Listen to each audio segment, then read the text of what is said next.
film हम देखब खेसारी के बलम बत महानल नारी के फिल्म हम देखब खेसारी के बलम बत महानल नारी के फिल्म हम देखब खेसारी के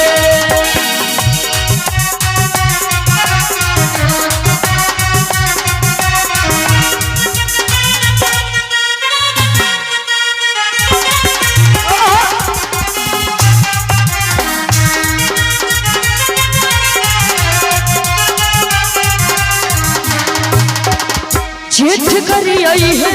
रनिया बाबूजी खुशी आई है रनिया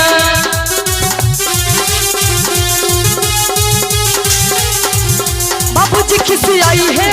रनिया जेठ करी आई है रनिया बाबूजी खुशी आई है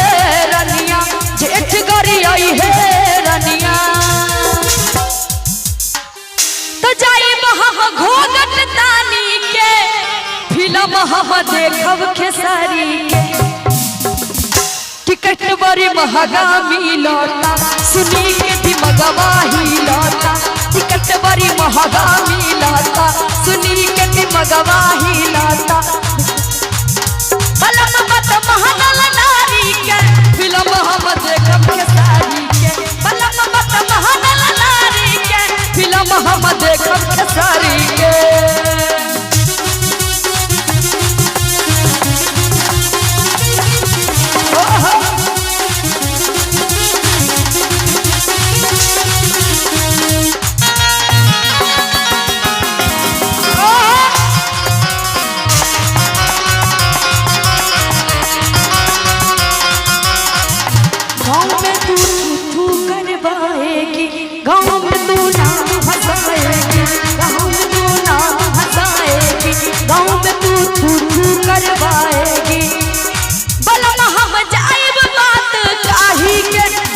हम देखब खेसारी के बलम बत जाइब काहे के फिल्म हम देखब खेसारी के बलम बत महानल नारी के फिल्म हम देखब खेसारी के बलम बत महानल नारी के फिल्म हम देखब खेसारी के बलम बत महानल नारी के फिल्म हम देखब खेसारी के बलम बत महानल नारी के फिल्म हम देखब खेसारी के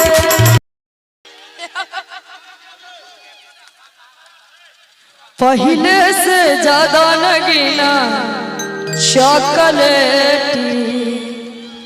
अरे 2 महीना में बनल बापेटी नैहर में रहलू टूटी देहली ससुरबा में गो कैलू जा पिला के सैया के बेलल रोटी कैलू जा पिला के सैया के बेलल रोटी खैलू जा पहले से ज्यादा नगीना चॉकलेटी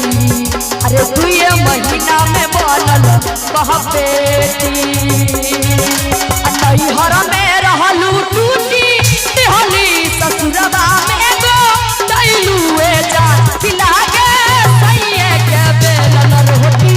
कैलू जा खिला के सैया के बेलल रोटी खैलू